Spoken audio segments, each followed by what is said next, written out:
All right. Hello, ladies and gentlemen. Welcome back to episode 21 of the Monoxide Podcast. Today we got Mr. Tyler Ray here. He's saying hi to. Well, let's hope these cameras work, right? Yeah. And then we got Sean, the usual co-host here. Yeah, hey guys.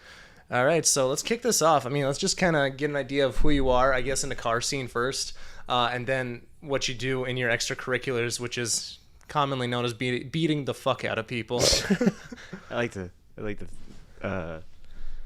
say, yeah, that's what I like to do. But yeah, as far as like cars go, I'm not really currently in the Minnesota scene. I help run MN Illust. Kind of been handed off that torch while it's still around.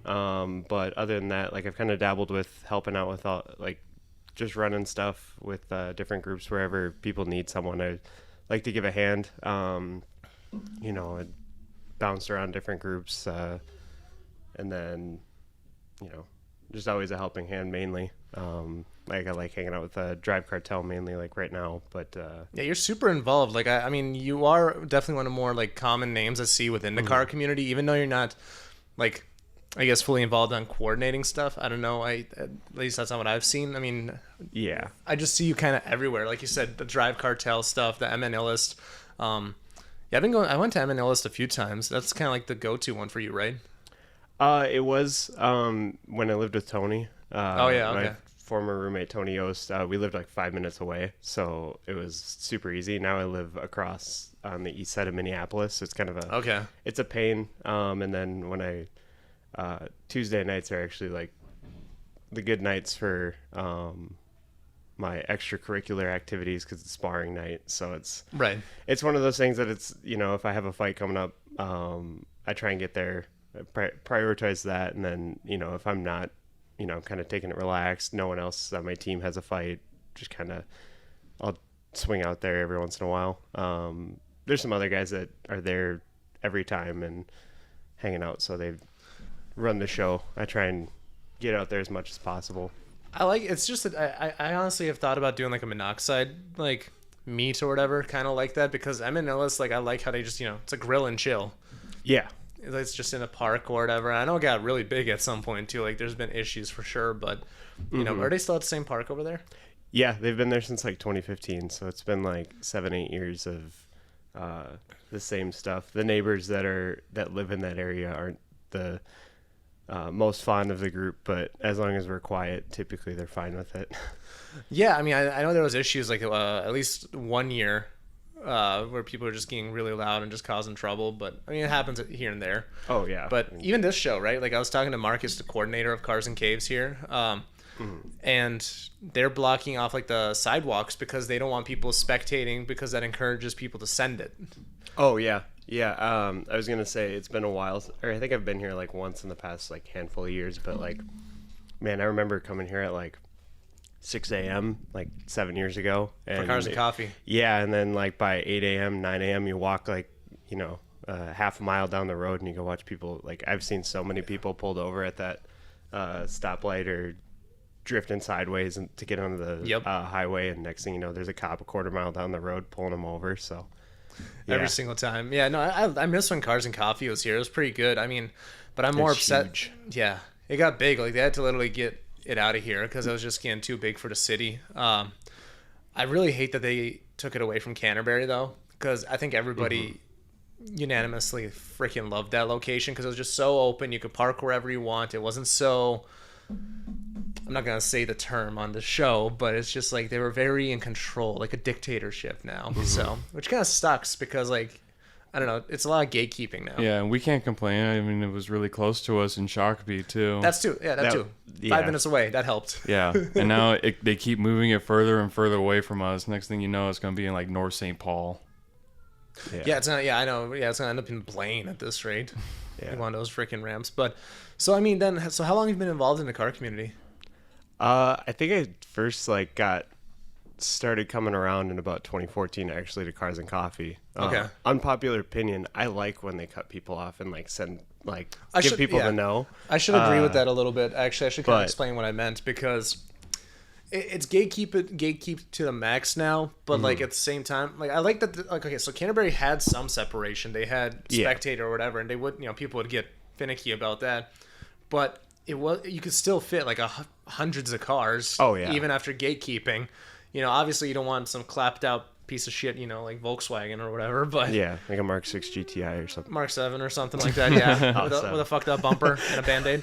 But no, but now it's just like it's super like limited. I feel like because you can only fit like 100 cars on that ramp now in Minneapolis, I think.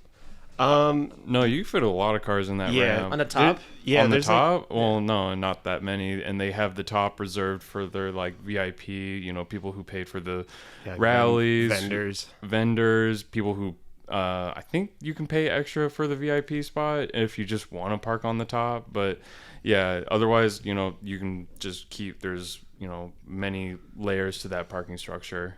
I'm going to go batshit with this kid, by the way. So for anybody that's listening, so we're recording at the Chanhassen Motorplex, and we're in a conference room, and there's this kid just running up and down the stairs all over right now, just like totally cracked out on sugar or something. But yeah, no, I mean, it's a delicate balance of gatekeeping versus quality. Mm-hmm. But what I miss is at Canterbury they had sections for here's your row of American, here's your row for European, here's your row for JDM.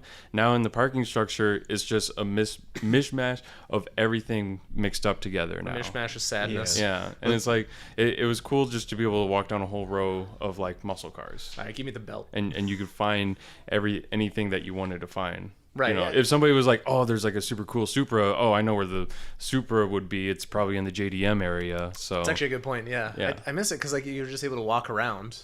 Yeah. Like it just had a good flow to it. Yeah. Yeah. Sorry, Minnesota car enthusiasts, but that is our favorite spot I think ever. I think so. It's up there. Yeah. Yeah, it's a tough one. What are some of the best shows we've had over the years? Best shows. Light the Night. There's been a few good ones. Those ones, yeah. I like MNCC does some pretty solid shows in terms of production. I like the one that they did at the convention center. Okay. What was that? Mile. Yeah, it was that 2 years ago. Yeah, they had an F40 there. That was like, yeah. It was as soon as I saw Snapchats of it, I was like, shit, I'm going to this one because it's like, of all the cars, like I don't get too excited to see like. I'm so around everything now, and it's like, oh, you see a Huracan flying down the road, and it's like... They're just Civic supercars, man. Yeah, I'm just like, oh, sweet, it's a Huracan. I mean, like, yeah, it's an expensive car, it's sweet, but at the same time, like, I don't have that, like... I don't get that, like... It doesn't have that wow factor anymore. Yeah, I'm so around them. Like, I see them every other week almost. Yeah, exactly. After so many years, it loses the shine, the polish. Yeah, I was literally walking in here, and there's 2 Huracans just standing right next to me, and I'm like, oh, they're sweet. Those are cool. But I saw that the F40 was there, and I'm like, okay, that's actually a car I haven't seen before. And that's, like, there's only, however many of them left, so it's like that's a pretty sweet car. I'm gonna like go out of my way to go see that. So I think that was a pretty sweet show. But Modest, I think that has to be. I still haven't been to one of those. I think that one, like, I like that they're in terms of quality over quantity. And then I like the what's that place called, the Riverside whatever. That venue is sweet. So, like, there's the main area. Like, you come down, like, this huge escalator. And, like, last year they had this sweet, I think it was, like, a Cadillac or something like that from, like, the 50s, 60s. And it was just, like, pristine. And then you come around the corner and you just see this huge open area of everything. And then they even have, like, this little back area that's, like, kind of a, like the inner workings of, like, a stadium where it's, like, these big pillars and stuff. And, like... there's a lot of cars that are tucked away that aren't like the main show, but it's like the background of having that like with your car there would look sweet. So like, yeah, some of the cars get tucked away in the back and you don't like see them the most, but like I think that's the cooler side. So yeah, okay. I'd say Modest is probably the best that's been around. Okay, I'll have to check that one out because it's been on my list, but like something would happen. Either it was a rally or just out of town or just socially exhausted. How often do they put those shows on? Once a year. Yeah, they're once a year. That one's once a year, and then like this year they have Dustin Williams is flying out. He's a pretty big YouTuber. Oh yeah, I think was that the guy with the 400Z? Yeah, so he came out to Illust. I got a text from Map basically saying, hey, can we like promote this guy? Because he's in town for, they worked with him. They did like, he got the 400Z. They like shipped it out here so Map could like work on it. And basically, I don't know if they developed a bunch of stuff or what, but they're like, hey, we're going to hook up your car if you like give us a shout out. And then, so he had the car in town and it was just about to get finished like when, on that like Monday or Tuesday in October. And so I got a text from a couple of the guys at Map like, hey, can you promote this? And then we had like, we'll swing out the Z. And then yeah, that was a total shit show. Oh, was it? Yeah. Like just like too many people or something? Yeah, or? So I don't personally watch Dustin. He's going to be like a guest like judge at Modest, walking around and stuff. But I got the text and I was like, oh, this guy has like, 700,000 subscribers. I think he hangs out with like Tanner Fox and those kind of YouTubers out in like California. And so I show up 2 hours early. I showed up at so we posted the event for 6:30. I showed up at 4:30, and by 5:30 the lot was full. And wow. It's like, that's not a small parking lot. Like that's like you could fit like 300, 400 cars there. Yeah, and it was full before the event even started. Wow. And so like we had to like have 2 cars like diagonal blocking off a spot for him, which pissed off a bunch of people. But like, oh well, go away. But not only was the event's for him. How are you gonna be mad for his spot? Yeah, and so like communicating that to people is just kind of a problem. But so we fill up the lot. And not only is there traffic going out the show, but like the surrounding blocks like was gridlocked. Yeah. And then like we on like that 90, like if you took 94 from St. Paul there, we had that backed up eastbound traffic on 94. No way. Yeah, all the way to St. Paul. Oh. Like I was getting texts and pictures of how bad the traffic was, and if you open Google Maps, everywhere around there was red. Wow. Like, because this dude's in town. So like it was probably the biggest show we've ever had for Illust, let alone on a random Tuesday, which I think I posted the event like 24 hours before. So it was like there's probably like good 600 cars around the area that wanted to come see this guy. Nuts. And then like he had to come drive on the wrong side of the road or something like that to get in there. And then like me and Nam Win, if you know him. Yeah, I know the name.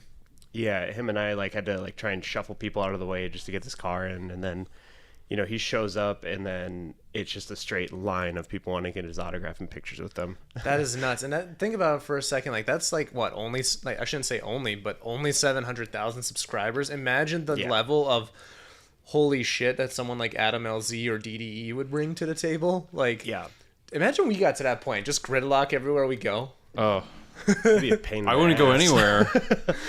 I just want to feel like the Rolling Stones in their prime, man. That's all I want in life.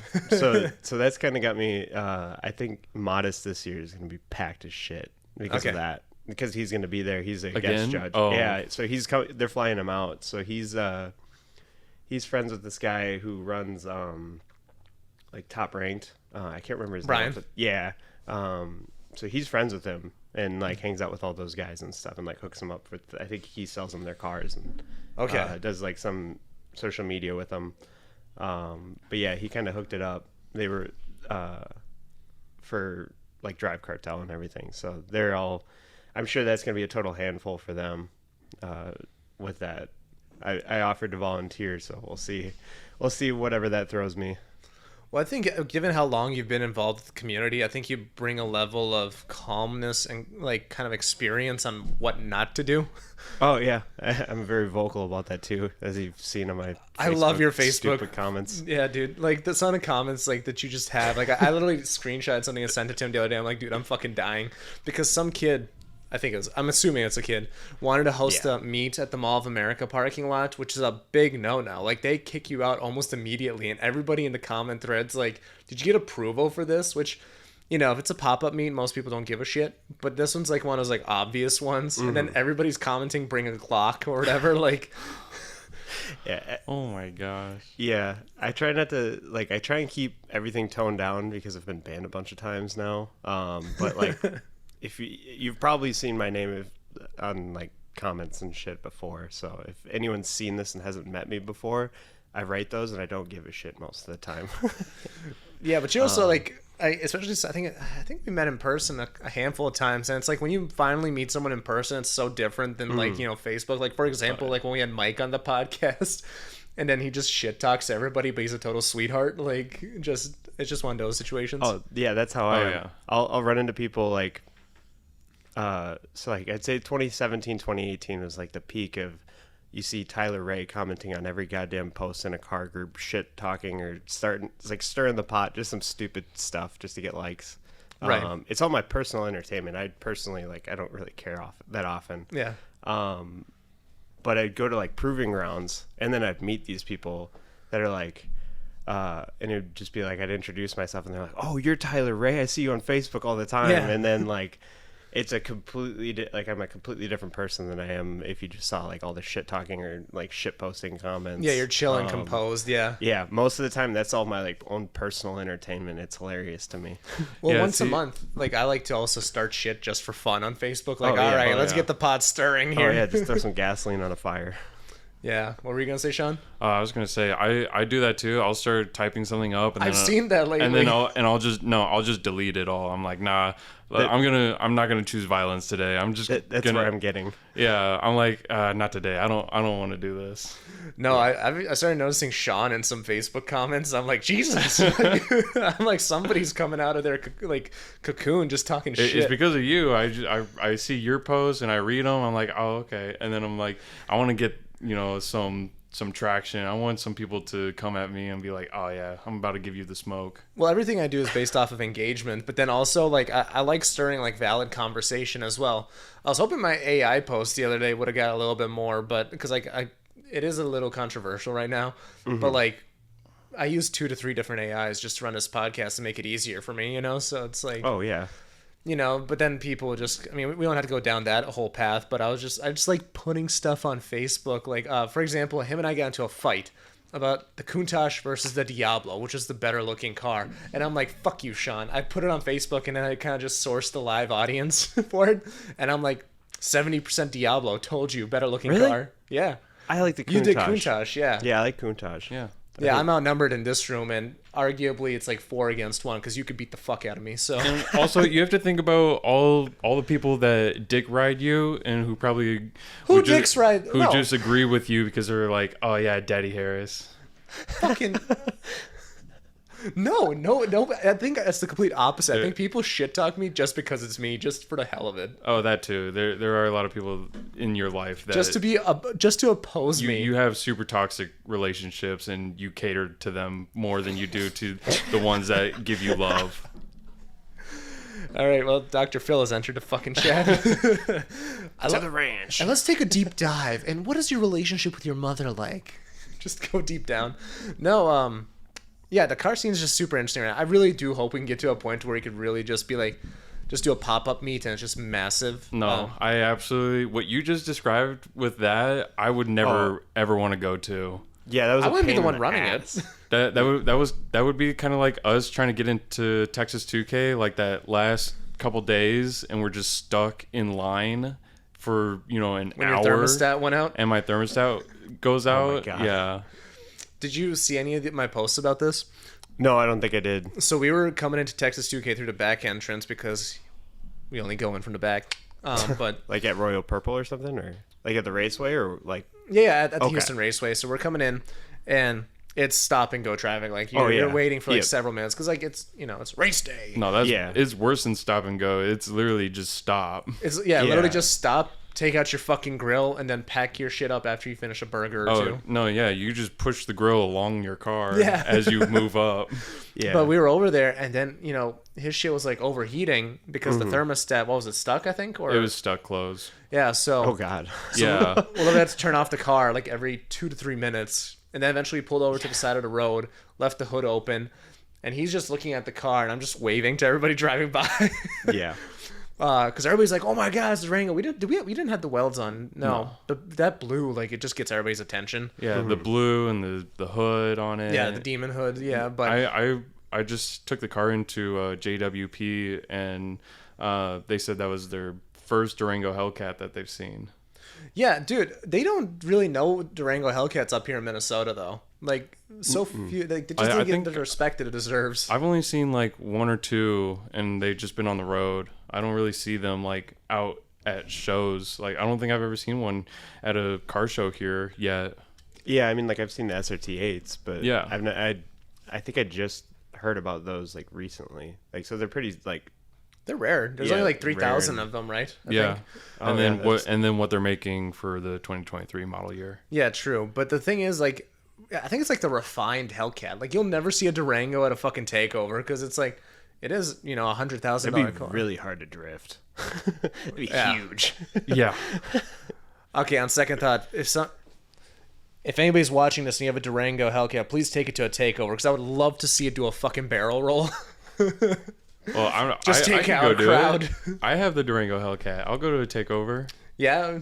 Yeah, and then next thing you know, your tires slashed, windows smashed, and I'll go to my own takeover where it's just me. Did you guys see the GoFundMe for that one lady? So there was the MR2. Yeah, that was so sad. Yeah. So for anybody listening, so basically what happened there is like there was a takeover and this lady was just kind of like on the side, like minding her own business or whatever. I think she tried driving through it. Yeah, driving through it because like it was in her neighborhood or some shit like that. Yeah, and she just like creeped through it. It wasn't like she just blasted through it. Like, Leroy. Yeah, it wasn't like that kind of stuff that happened years ago. And then they beat the fuck out of the car. Like one dude was jumping on the back of the convertible, and she's just saying there like, "What's happening?" Like, it's like poor lady, man. Like, oh yeah, yeah. I'm surprised nobody like knocked her out. I was like, that's what I was waiting for. Yeah, I was just waiting there. I'm like, oh my god, lady, like you need to get out of there. Yeah, for your own safety, leave the car and run the fuck away. Like, yeah, that's an insurance claim I'd gladly take. Oh yeah, plus the GoFundMe too. It's like she's gonna end up in like a brand new, I don't know, Supra or something. Oh yeah, I bet. Yeah, if she wants to stay with Toyota. But speaking of running away, do people run away from you? Because I kind of want to touch on I probably should rephrase that one. I started thinking like, that's a great point. You know, when a lot of people think about getting into a fight, it's either fight or flight. Mm-hmm. Hey Sean. Hey Harris. Do you need a roofer? I could use a guy. Well, I'm glad you agree. I saw your roof. You definitely need a roofer. And guess what? I think we know a guy. Do you remember Eric from the podcast like a million episodes ago? Yeah, of course. Well, guess what? He is the Twin Cities' finest contractor. All right? He'll get you taken care of because this summer, Minnesota being Minnesota, it's going to throw hail at your roof. It's going to have tornadoes throwing shingles off your roof. You know what? You don't know what's going to end up there. And he's going to get you taken care of because when you Google Solaris Roofing, you're going to see 5 big, beautiful yellow stars, and they're going to be telling you that he does not take a no when it comes to perfection. So you're going to reach out to him, either going through Google or you're going to go to solariscos.com. And let me tell you something, Sean. Are you going to reach out to him? I'm going to reach out to him today. Well, I'm glad you answered that way because, buddy, you need a new roof. Yeah, so I've been kind of following a little bit of your MMA journey on Facebook. It's always fun to watch some of the stuff you post and just the conversations like we've even had. Just because you're it honestly is probably your second passion or your first passion, I'd imagine. Yeah. So tell us a little bit about that. How'd you get into, I guess, again, beating the fuck out of people? Yeah. So for people who don't know, I train multiple martial arts, but I've only competed in kickboxing or Muay Thai. I always just label it kickboxing because it's easier to like reference. You say Muay Thai, and then people are like, "Oh, is that like karate or something?" And it's like, no, fuck karate. Sorry, if you're karate people, it's karate. Yeah. I got into it. So like I've always I didn't get in a lot of fights growing up, but I got into them like in elementary school, middle school. I tried to keep it away from my parents. So if they're listening, sorry. I think like my first fight was technically in like 4th grade or something like that. You started or you finished? I finished it. Okay. The kid knocked over my snowman. But yeah, I always kind of grew up,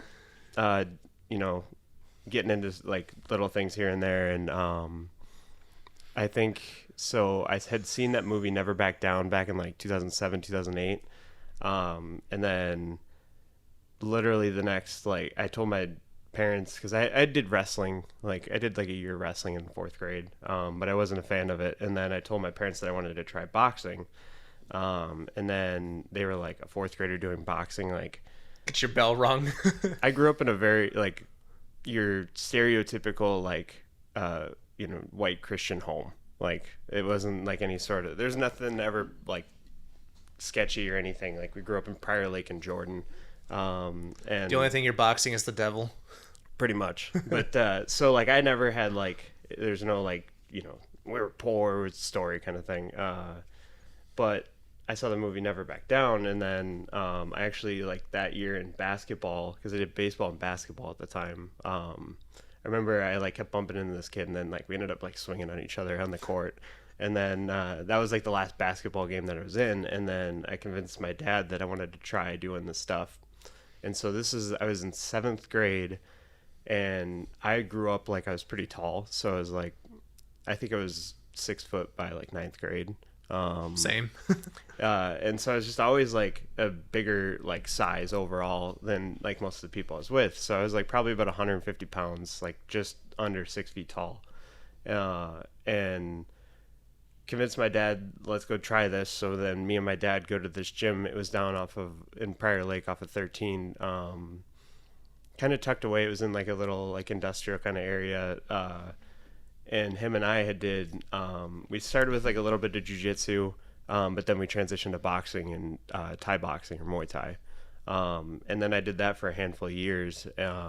But I never did the kids classes because I was 150 pounds. Right. They threw me in. You could hurt a kid. Yeah. So they threw me in the adult classes. And at this time, there's like, if I mention some of the names, like some of the people that are familiar with the MMA scene in Minnesota, they're pretty big names. Like these guys are all on their come ups. So I'm training with professional MMA fighters at 7th grade. Like I messed up on a test or something like that. Like I learned there I should probably pay attention a little more. So I'm like 7th, 8th grade, doing boxing with, like I had a boxing coach he fought like Mickey Ward back in the 80s. It's a pretty big name in boxing. And like he was probably like, I think he was inducted in the Boxing Hall of Fame, something like that, just straight out of Boston. And then I'm doing like Thai boxing. Like I picked it up really quick and I really enjoyed it. And then I think situation happened with like the recession and everything. And then it got kind of expensive, so my parents couldn't afford it, I think. And then I took high school off, and then I got into college. And then that's kind of where I found like drinking and, partying, whatever, just kind of living the college lifestyle. Right. And then on top of that, I was delivering pizza for a job at Pizza Hut. And so free pizza. Yeah. So I'm eating, they're like, oh, we got an extra pizza here. I'm like, oh, I'll take that home. And then stuffed crust or something. Yeah. I'll take home a large stuffed crust cheese pizza and I'll smash that out in the night, like while I'm playing Call of Duty with some friends or something.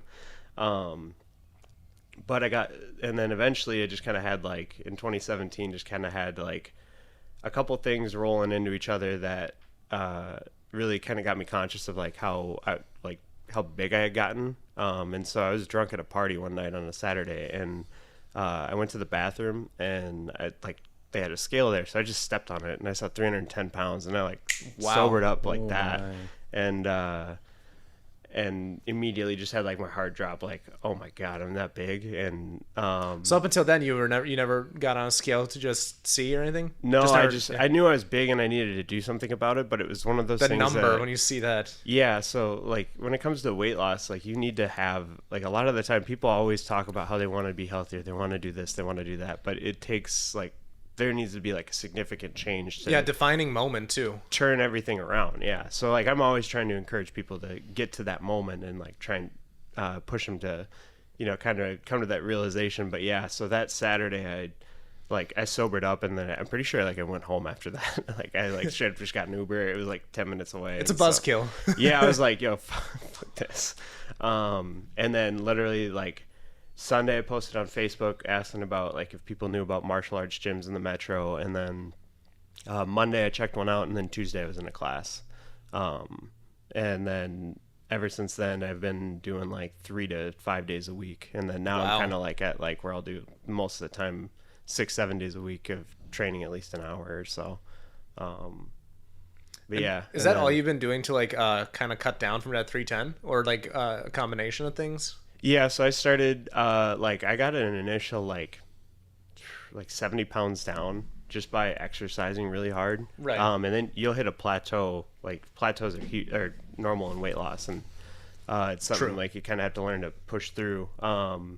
So I eventually kind of started learning more about nutrition and everything, and then like started losing a little bit more weight, and then now I'm kind of at the point of where it's like, all right, I have to make sure I'm doing my training, I have to be running, I have to be like on my diet, and then I had my wrist injury, which kind of like threw everything off for my like weightlifting, but typically it'd be like if I'm getting ready for a fight, I'm running 3 times a week, I'm lifting 4 times a week, I am training at the gym, like hitting pads or sparring, at least like trying for 4 or 5 times a week. So like on top of that, I got to manage my diet. I got to make sure like I'm not eating shitty, and like it all sounds like a lot, but eventually like you kind of can build on that. And well, it becomes kind of standard or non-negotiable, right? Like once you get used to it. Like I remember like when I cut in 2021, like I got down to like 197, and for reference, I was 242 a month ago, so I got big. But like when you switch from eating super clean to like garbage again, like you like take a Cane's chicken finger and you're just like bleh. Oh yeah, I mean like I fought in March of this year, and then I fought literally like 3 weeks later in April, and like I went off the rail for like a day after the March fight, but then I literally came into the gym, I think Monday or Tuesday, and my coach was like, hey, do you want to fight in like April 22nd? I was like, yeah, sure, why not? And so like I immediately got back on it, but then after April I like went off for like 3 days, and I was just like, I had just had like all these things because I had been losing weight since probably about October, so I've been like pretty on it, but then I was like, all right, I'm gonna do whatever I want, like I'm gonna have all this food that people have told me about, like the Nerds gummy clusters. Those things are crack. Love those. Actually, yeah, I never had them. Incredible. Have you had those? I don't know if I have. Okay. Dude, they're an addiction. What are they? It's like a... Imagine if you took a Nerds rope and you like cut it up into little bits. Yeah, and then exactly. you got like a whole bag of it. Interesting. And you get a bag for like $4, and the next thing you know, you're 800 calories deep in Nerds. Yeah. Deep in Nerds. Okay, that's a phrase. Yeah, I got like 3 days of just going off the rails, and I was like, dude, this sucks. I feel like ass. And just immediately snap back on it. So like if you can get on a consistency, and like I always like try and this year I've been doing like cutting out like certain things. So like I try not to eat anything with like the dyes in it. So like the Nerds obviously are terrible. They're full of red dye, and then whatever else. But is there a negative associated with those? I don't really know much when it comes to the dyes. I've heard they're bad. So red dye 40 in particular, like I grew up, I was actually allergic to it. It used to give me like a rash on my neck, but so they're actually banned outside of all of the U.S. Like all, I've heard that. Like red dye 40, yellow 10, blue whatever, all those, they're all banned. And red dye 40 in particular has been like shown to cause hyperactivity in minors and like kids that are growing, and it's also a carcinogen, so it's like it's proven that it's cancer causing, and the FDA still has it legal. So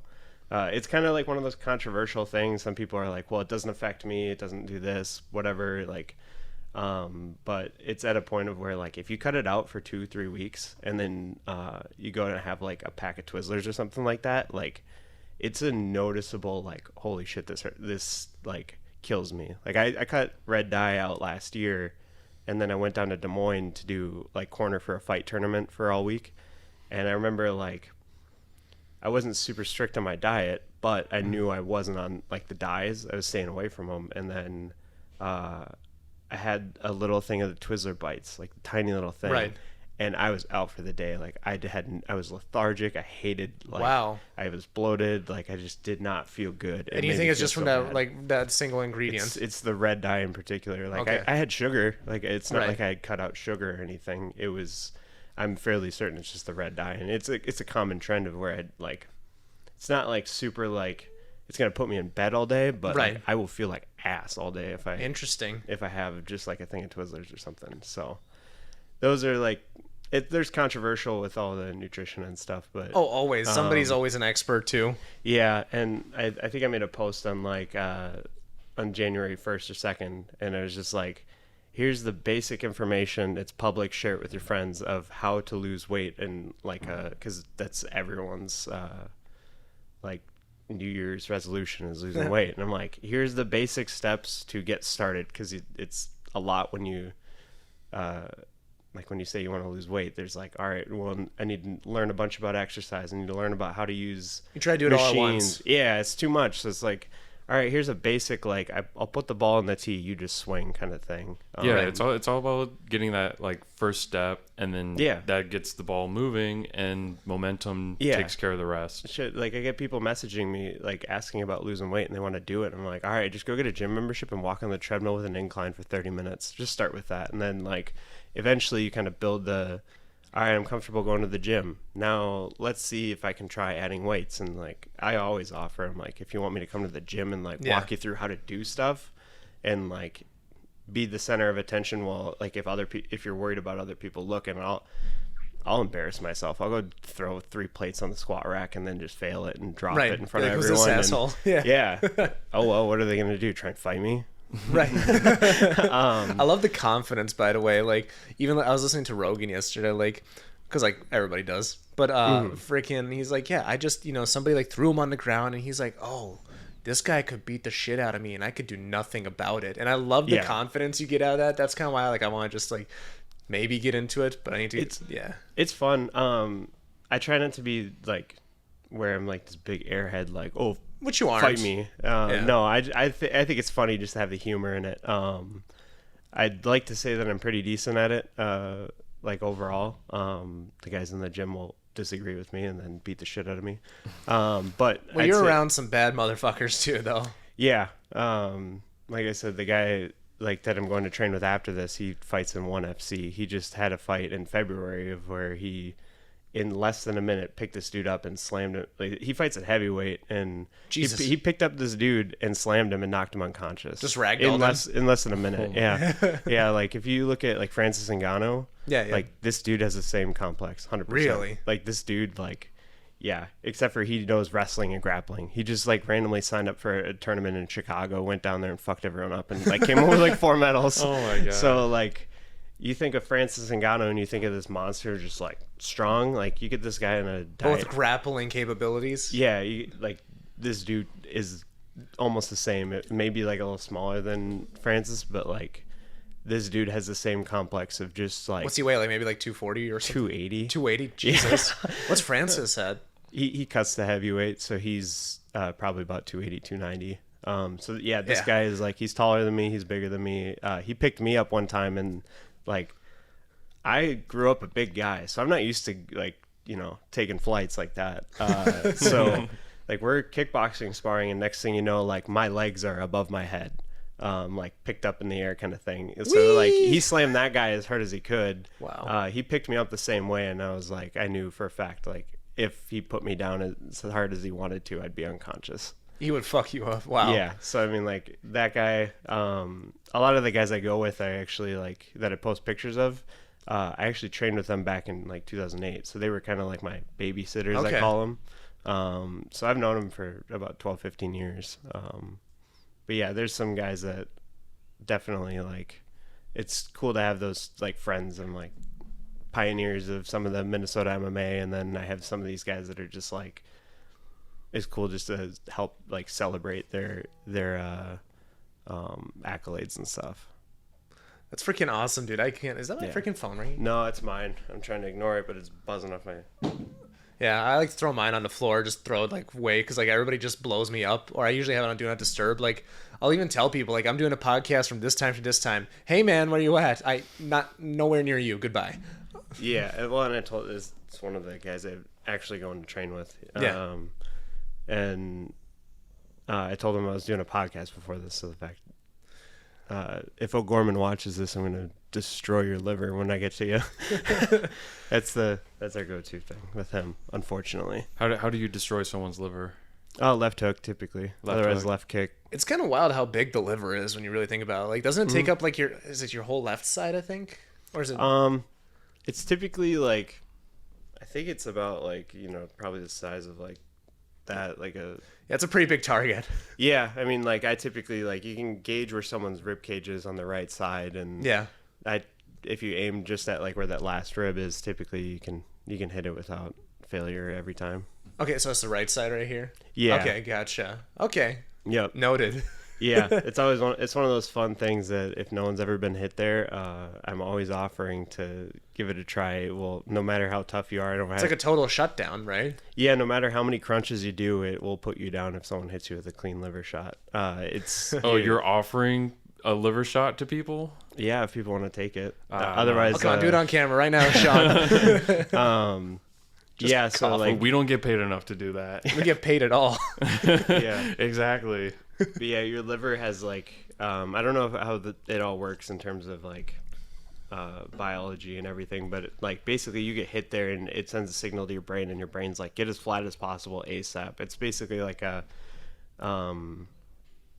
fail safe, kind of like how you have like a kill switch in a motorcycle or something like that, or you throw it in third gear at a stop and then you try and start it and all of a sudden just shuts off. Yeah, so it's your brain basically saying, hey, our liver's in trouble, like we need to make sure it's as flat as possible so it can like get back into place, it can like nothing's hurting it. And so that's why you'll see like and it takes a second too, you'll see a guy get railed in the liver in like MMA or something like that, and he'll take a second or two and all of a sudden then he's just like out, like he's just like it hurts like a bitch. Yeah, is that equivalent to like getting like a nut shot or like I'd say nut shot's definitely like top. Naturally. Don't recommend getting hit there. And then yeah, liver's up there, and then I would rather get knocked out than get TKO'd by a liver shot. So wow. That's like a knockout. You don't feel it. True. Really. Like you'll be sore and like it'll hurt afterwards, but it won't be like when you get knocked out, like you lose a small percentage of short-term memory. Yeah. Like your brain is basically getting rattled around in your head. And then it just shuts off as it's another fail safe. But you don't feel it. Like you get knocked unconscious. Most of the time you don't know it's coming. That's most of the time, like if you watch boxing or MMA or whoever gets knocked out, it's always by a shot that they don't see coming and that they're not ready for. So you don't know what's coming. True. And then all of a sudden you're waking up. So I'm fortunate enough to where I've never been knocked clean unconscious. Like I've been flashed. Like I have my main sparring partner up at my gym in Oakdale. Like I was doing this thing where I'd lean too hard, and then next thing you know, I took a shin straight across the eyes. And like it flashed me. So there's like a flash knockout where it's like you basically like you kind of see stars or whatever, and It's like whoa. A lot of the time you can get flashed and you can get right back up and you can get back in the game. It takes about like 30 seconds to get your gears all back in order and everything, and then then you're back on track. But a lot of the times people get flashed, and then that's how a TKO happens, is like you jump on it. You see the guy get like it's an opportunity. You see his eyes go different ways, and the next thing you know, you jump on it and you go for it. I've seen it a couple times when I'm fighting, but I haven't been able to get the finish on it, so I'm a little butthurt about that, but whatever. Just kind of like building that, like the recognition of that probably takes some time too, like to see the opportunity. Yeah. Like it's hard to describe what it's like to be in there. But yeah, being able to, all right, I just saw this guy roll his eyes back in his head after I decked him with the right hand. Like I got to jump on it. That clip from my March fight, I clipped a guy with an elbow, and then I shoved him off, and then I hit him with a head kick. And when I saw that, I saw his head like just bobble back after the head kick, and I was like, oh shit, I hit that guy. And then you can literally see me like jump at him into like punching. And so I was like trying to go for the finish there, because it was like I didn't think I was going to hit the head kick, but I had like clean foot just slapped him across the face and wobbled him pretty hard. And then like I tried to jump on it, and then I got a little too overzealous, and the next thing you know, I kind of got like, you'll see him hit like 2 right hands, and those kind of like stopped me, and I'm like, I could have done a couple things different, and I could have had that guy out, but it's like, you live and you learn. There's only so much you can do with like how much you can learn while you're in there, because it's like you only get 3 2-minute rounds, sometimes 3 3-minute rounds, but so you only get like 8 minutes at most of cage time to learn as much as you can. So that's why I'm always trying to be in there as frequent as possible. Do you watch like clips of your opponents like before you get into a ring, like you're gonna fight them and you're like, okay, how do they fight? Or do you kind of just like get in there and you have your own way of going about it? I used to. So like I had a guy I fought in 2019 who was a karate guy. I knew I had to win that fight because I talked so much shit about karate. I know like some basic karate, and I think I could handle myself on like some karate fight. But like I watched his style and like everything. But I recently tried this for like my last 2 fights. Was not watching it. Like I'll have my coach watch it, so he knows. Hey, all right, this guy. He's 6 inches shorter than you. He's going to start wailing overhands like crazy. Yeah, like what to train for. Yeah, like I'm going to be, I'm a taller guy for my weight class. They're going to be throwing overhands at me left and right. So they're going to be basically trying to come over and hit me at like the 90... SVJ arrived, by the way. Oh, is that? Yeah, that's the SVJ revving outside.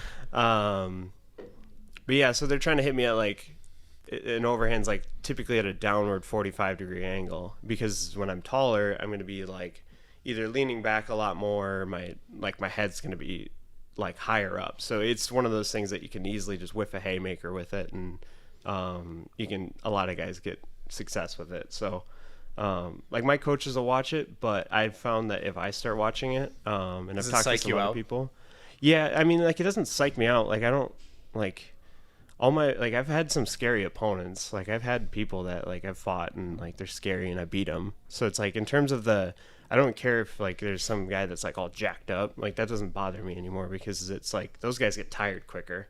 Mm-hmm. That would be me. Yeah, well, like just guys who are like jacked, like they get tired really quick because they got a lot of muscle to move around. But I would start getting that anxious like thought in the back of my head, like start like, oh, what if I lose? What if I get knocked out? Like what? Just overanalyzing.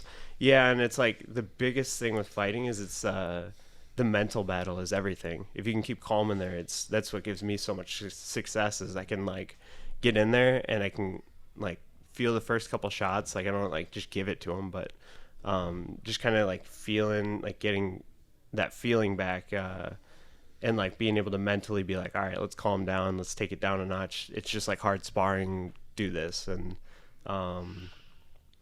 it just gives you so much more of an advantage. So like I like keeping a clear mind going into it. Wusa. Like yeah, like every guy's gonna hit hard, especially like if I'm at a point of where I'm like I have a successful kickboxing record. I'm gonna get harder and harder opponents, and that's kind of what I want. What's your record? It's 7-3 technically, but then the March one like is kind of in the air. I don't know what it is, but basically like I beat that guy up pretty bad. I mean, if say what you want, you can go watch it on YouTube. It's there if you look up my name. But in my opinion and everyone else's opinion, and even the promoters, the commentators, and everyone said that I won the fight. Like I definitely, like round 1 was kind of like a 50-50. I think I was winning. If you were going to like give it like a small percentage extra to someone, it would go to me, I think. And then 2 and 3, like I head kicked him multiple times. I was like, I had him on the fence the whole entire fight. He was running away. Like I outstruck him, whatever. But yeah, the judges gave him the decision. Wow. Okay. Yeah. And so is there, do you think any like collusion or like there was somebody paid off? No, I mean like it's small enough of a promotion. Like I know the 2 people. I know the matchmaker. I know the promoter. I know most of the people running the show. Right. But it's the sanctioning body that. So there's like, you'll have the promotion, and then you'll have like a third party like governing system that comes in. Yep. To prevent any sort of biases and stuff. And there are promotions where they'll fuck you over. They'll screw you over for pay. They'll screw you over in terms of the judgment and everything. So that does happen. But it's small enough to where it's like it's legit. Yeah, 100%. Yeah. But the sanctioning body, I have a big problem with. And I mean, like, no one to any of the guys particular. Like, I've worked with them before. I've had multiple fights sanctioned by them, but they've just kind of like, the judges weren't even at the fighter meeting. They didn't tell us about the scores. They were late. And then like you can talk to anyone that was there that night. There was a couple fights that happened that they were like, really, that guy won? Like you gave it to that guy? So I'm like, And then mine was, I think, the worst. Like, they announced that guy won, and then he goes to celebrate, and the whole place booed. Really? And then, yeah, and then literally they booed his entire like interview. You can hear it on the YouTube clip too. And then like I had the guys who were commentating on it came up to me afterwards, and they're like, "Yeah, you definitely won that." The promoter came up to me. Other people from that sanctioning body basically told me like, "Hey, we're gonna review that. Like, that's something that shouldn't happen." Like, so that like they were inferring that like I definitely won that. Okay, so they could strike that and come back and be like, "You actually won that." Yeah. But in the end of the day, it's amateur. So if it was pro, you can contest a loss. And I've had friends that do that. So the Minnesota State Athletic Commission oversees that. So you can email a guy, have them, they'll review it. They'll go through a whole like process of people watching it and kind of judging it and everything. And then they have official, like, your record when you're pro.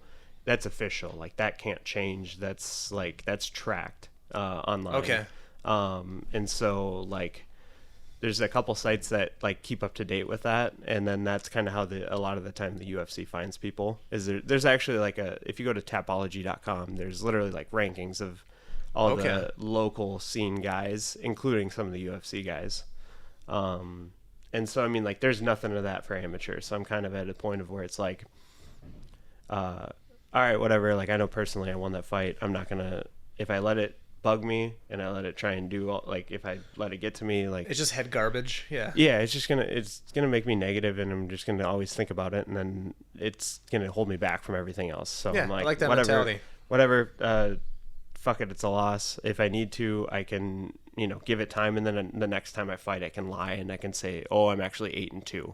So I mean, like, in my mind, I'm 8-2-1, but in reality, I'm 7-3-1. Mm-hmm. The one was because I railed a guy in the nuts too hard. Oops, my bad. But yeah, so that's like my record. But controversial. But the two losses I had were those ones. I will definitely take those. Okay, like, those are losses. The first guy was he was 6'7" and 310 pounds. I was 6'2" and 235 pounds. That's a big difference. What? Yeah, I got my ass handed to me. How did you guys end up fighting together? Because that's such a big difference. Like, is classing different or something? Or how does that work? So that was my first fight ever. Okay. That was at a tournament in Des Moines. I would immediately be like, fuck this sport. Yeah. Well, I think that's what they try to do. They're like, all right, we got to get the new guy. So it was so that tournament down there, it's technically an international tournament. It's national for sure, but I met people from Canada, Singapore, Brazil that all flew here for that tournament in Des Moines, Iowa. And so, you got some like great talent that comes through there. And I was on, I was still losing weight at the time, and then I had plateaued. This was before I had like kind of learned about nutrition. I learned a lot with the fight because I fucked up so much. Yep. But the weight class I signed up for was anything over 215 pounds, and so I weighed in at 235. There's 5 other guys in the weight class, and I was the only guy. I was the only guy to weigh under 300 pounds. So I was like, any guy I fought had at least 70 pounds on me. That's so much. Yeah, and so like, I fought the guy. He actually won the whole tournament, and I can at least take pride in the fact that I was the only guy to go 3 rounds with him. He knocked out everyone else. Okay, there you go. That's a win. So I'm like, all right, that's a mental win there. I thought, I lost the fight. Like, I broke my nose in the first 30 seconds. Your nose doesn't look fucked up though. If you look at it long enough, you can tell it's crooked. Well, yeah, I mean, a little bit, but like, yeah. It got set back in place, but yeah, and then like my ribs, all right here was purple. Yeah, he just worked me like a horse. So what a great phrase. So I'll take that. I will admit that I got my ass whooped in that fight. There was no chance that anyone could have ever given me the win on that one. And then the next loss, it was 2 years ago. I was doing jiu-jitsu a month before, and I literally bent my hand all the way backwards on accident. And I thought it was just a sprain. And then I had to go get surgery on it. So like the following January, I finally like got it checked out and everything. Turns out I broke a bone clean in half. One bone was like literally quarter turn clockwise the wrong way, and then I tore 2 tendons or ligaments, whatever the like. Did you feel it? I mean, like when it happened, I felt snap, crackle, pop, and I just thought I just hyperextended it. And then so I trained like all summer on that, and then I fought a month later at that same tournament, but lower weight class, against a guy who was he was 10-1 at the time, and I was 6-1 at the time. So I was like, yeah, he's got a couple more wins, but I've watched a little bit of his footage, and I'm like, I could take this guy. I think I could push it. I could really push him. And then so there's like, it sucked because I weighed in Wednesday. Like we came down Wednesday. Then you're supposed to, like, if there's multiple guys in the bracket, you fight Thursday, Friday, Saturday, and then championship is on Sunday. Okay. Well, so there's only 3 of us in the bracket, and then the third guy dropped out. Like didn't even show up. And so it's me and this other guy, and we're both cornering all week for our teams and like our other guys that are down there with us. And so we're seeing each other. Like we know who we are. Like I don't like having the animosity. Like if I'm fighting someone, I don't care. Like most of the time I'm not going to try and like do that like selling a fight kind of thing that you'll see on TV where they're like having beef with each other. Like I personally don't care. We're competing. Yeah. And so we have to see each other the whole time. And then we end up having to make weight again Sunday at like 6 a.m. and then fighting on Sunday. They told me it would be around like 10 or 11 a.m. Then like delays happened and we ended up fighting at like 3 p.m. Wow. And like I felt like I was winning the first round, and then like I hear the 10 seconds, like a lot of the time they'll like bang on the table or something like that, and you can hear it. And he threw a left head kick, and I like leaned back to kind of do like the Matrix like kind of dodge.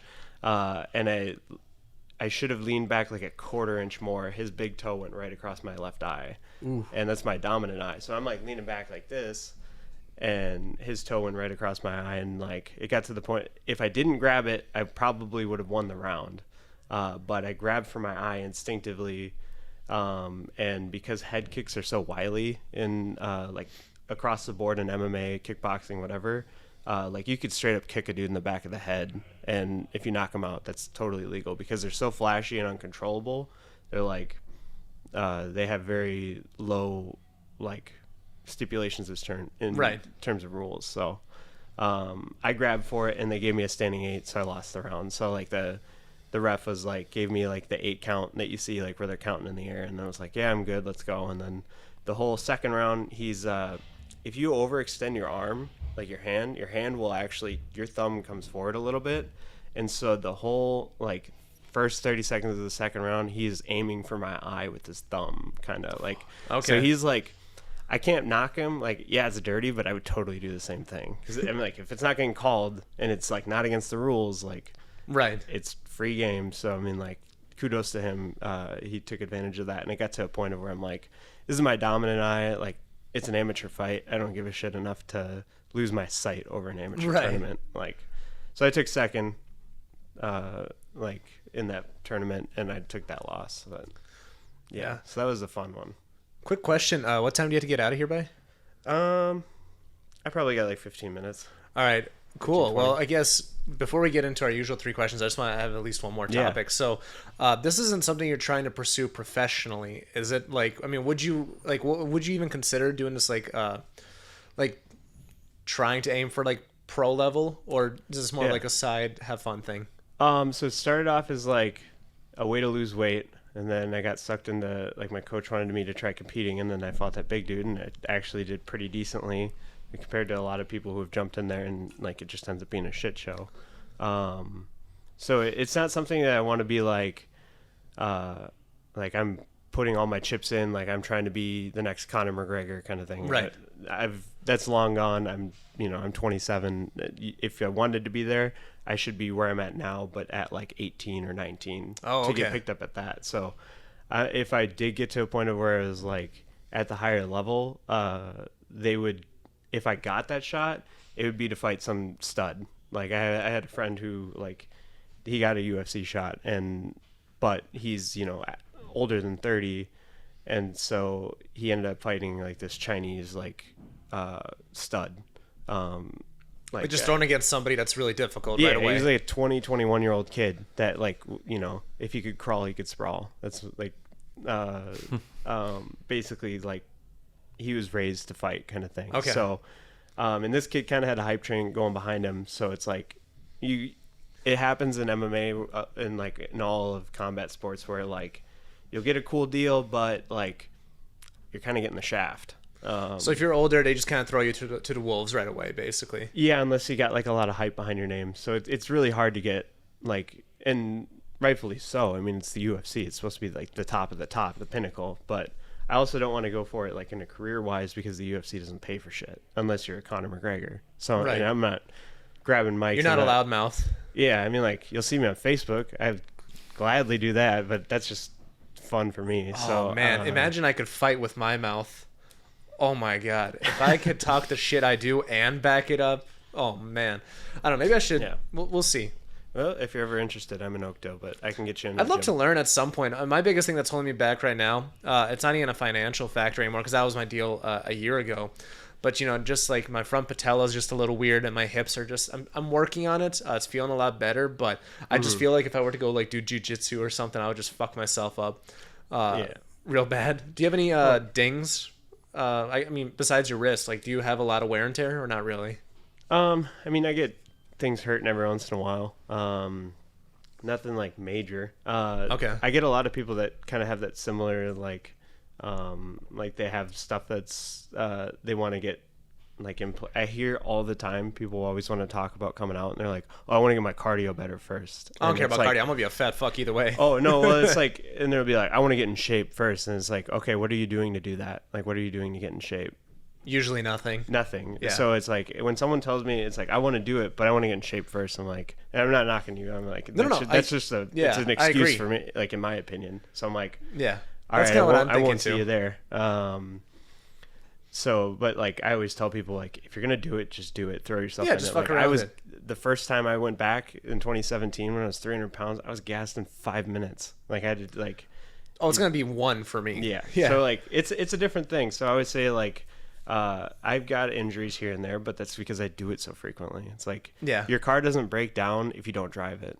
Like right. I'm not gonna need an oil change if my car sits in the garage all the time. Well, yeah, technically, but like, right. I just want to beat the fuck out of Sean, man. Like that's it'll be fun, dude. We should go for a weekend, just see what happens. But well, by all means, it's fun when you'll get two new people, and like if they bring mouth guards and gloves, if you sign the waiver, by all means. Yeah, right, if you guys want to come hang out with me afterwards, but there's I'm glad I know your true intentions now.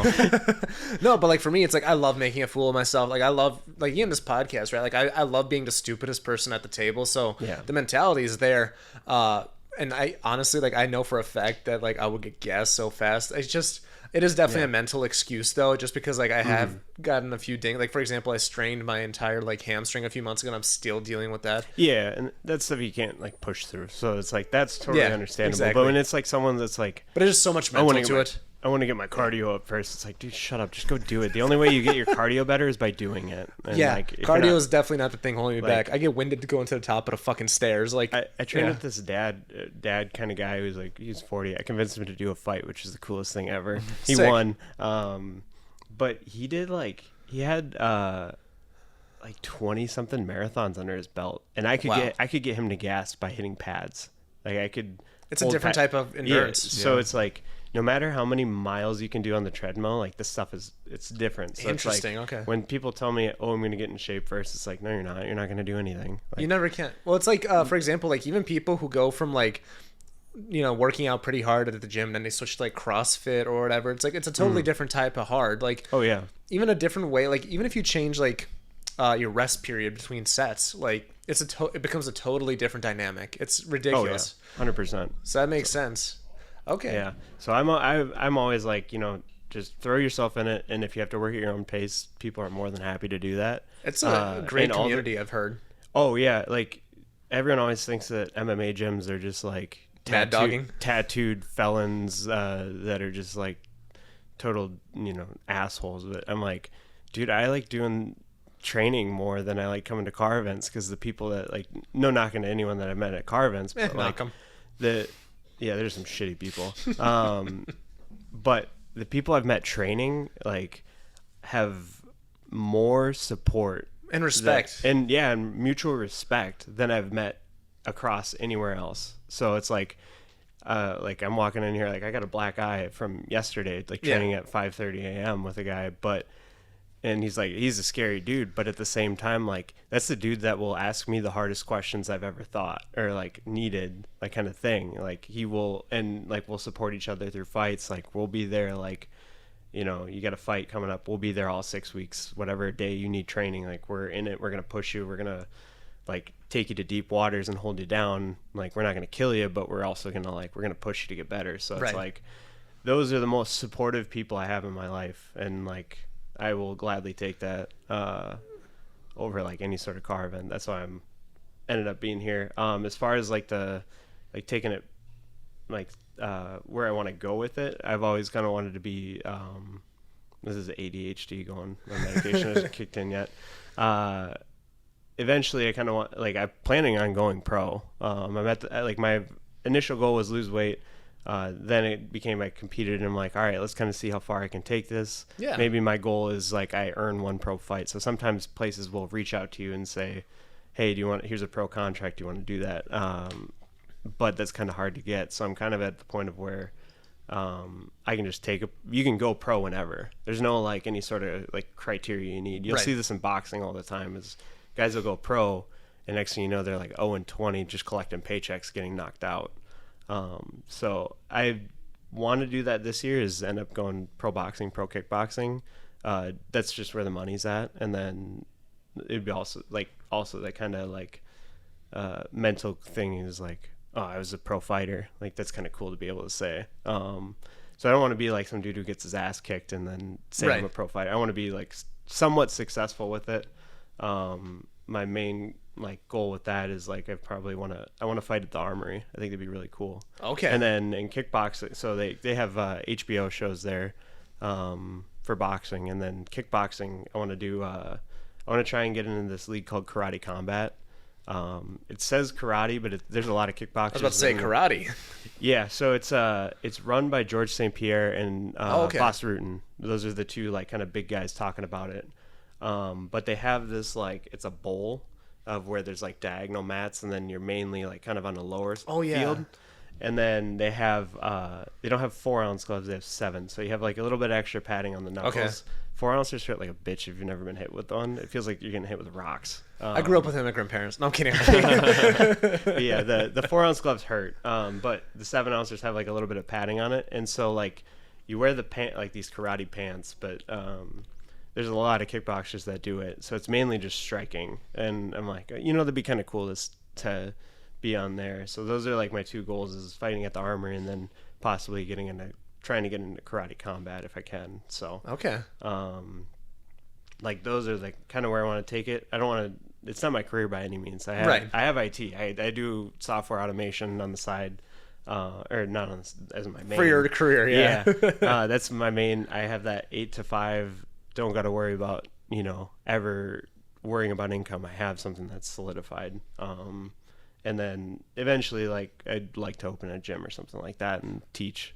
It's such a growing thing right now, dude. I love it because I think social media, I mean, maybe you can agree, maybe not, has really done great for, I guess, the overall sport of any sort of MMA. Oh, yeah. Well, and that's why, like, you'll see me always trying to promote, like, whenever I have a fight coming up, I'm always posting, like, weekly about, like, trying to remind people it's coming up. Like, hey, get your tickets, like, because as an amateur, like, I don't get paid to fight, but I get money from the tickets that I sell. Okay. So when I have friends come out and they, like, I always say, like, use, like, refer, like, put me as your referred fighter, I get a percentage of that money that comes in. So, like, I don't get a ton of money, but I get something. So it's like, I like promoting myself, and the more, like, I kind of get that traction behind me, the more tickets I sell, and then the more money I make doing it. And I'm like, it's amateur, so as much fun as it is, I like being able to walk away with it, like a little bit of pay. Right.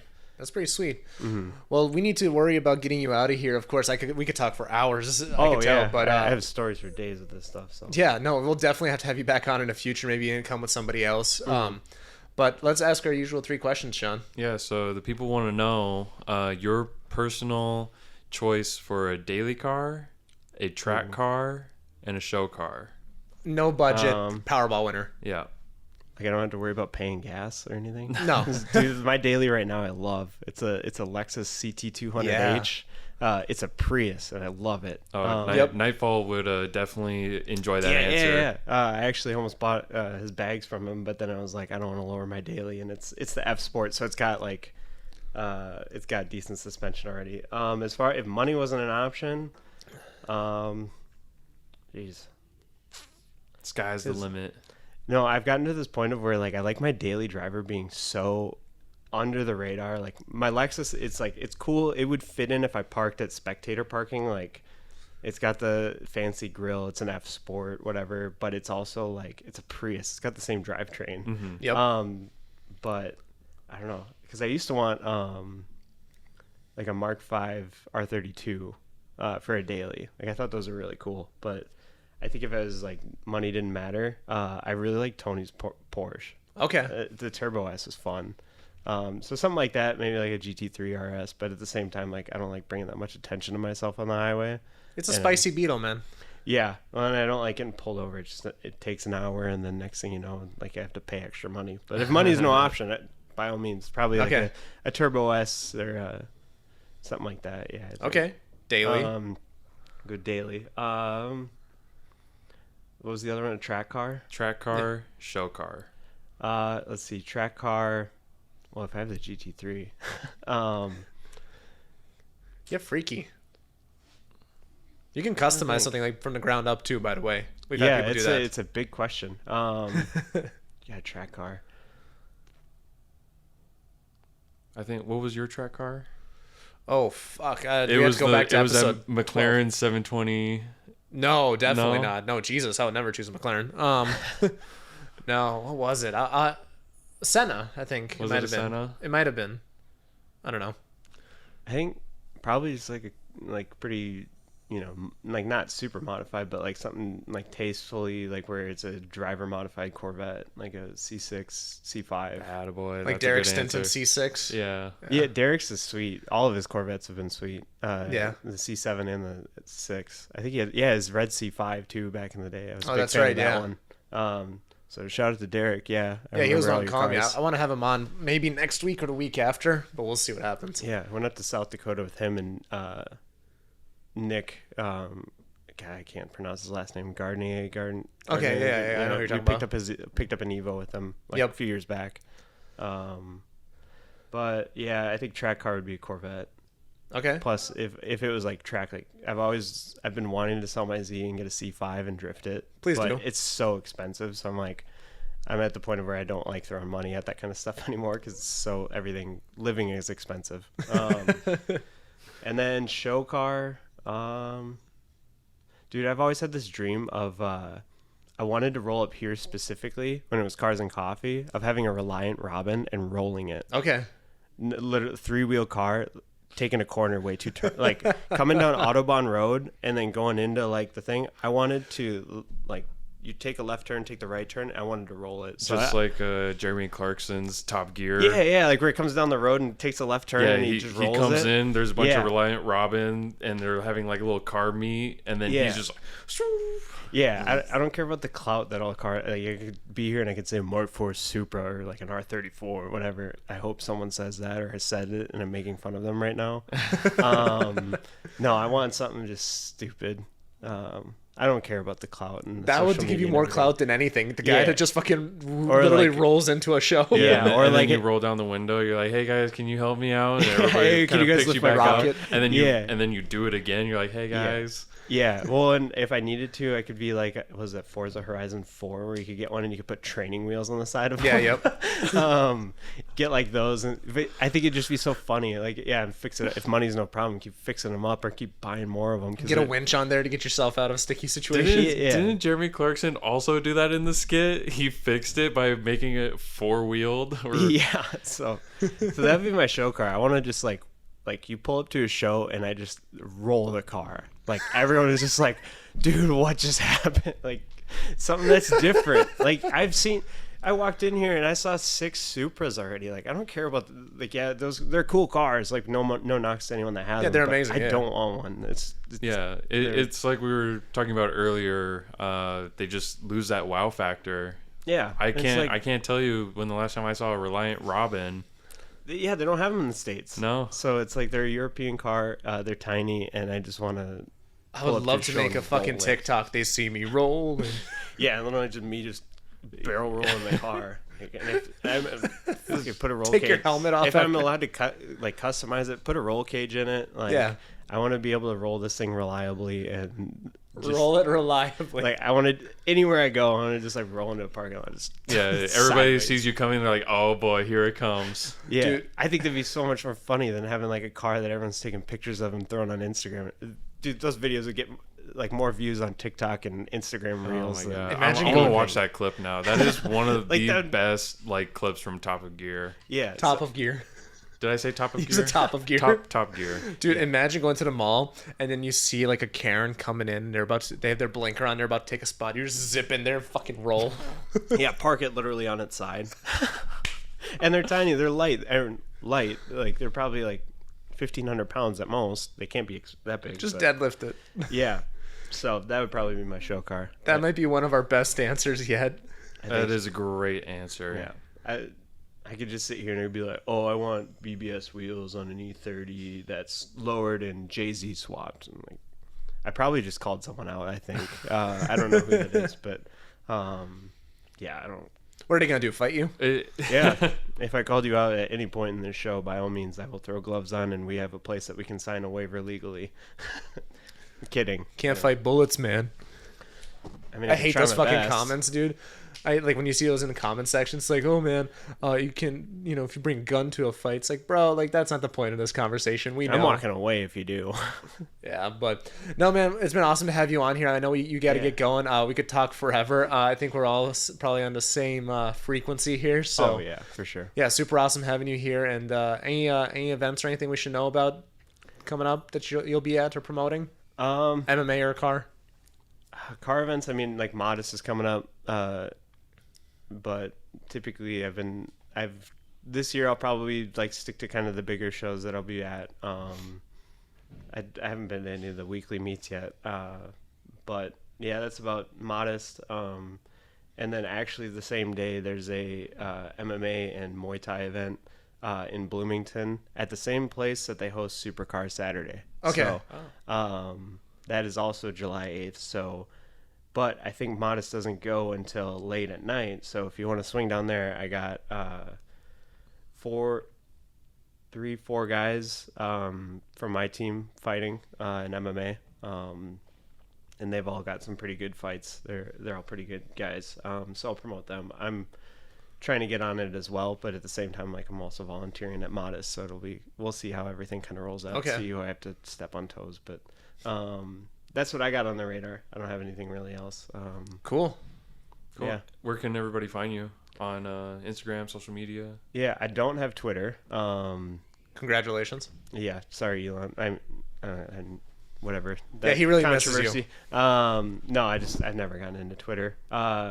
You'll see me on comment sections if you're listening to this video and you know Harris. You'll probably see me buzzing in comments, pissing people off or saying stupid shit as Tyler Ray. And then my Instagram handle it's also Tyler_Ray, but Tyler is spelled Tylur. So okay, no reason behind that besides I thought it was funny. Okay. But yeah, that's what, and I forget to post there too. So I'm on Facebook mainly, but at the same time, like if you follow me, sweet. If not, I got a corgi, so you'll see pictures on there. So okay. All right, corgi butt. But yeah. Well, sweet, man. Thanks for coming on, and then see you next time, man. Yeah, Thank you for watching, everybody. And yeah. All right. Yeah. Peace out, guys. See you later.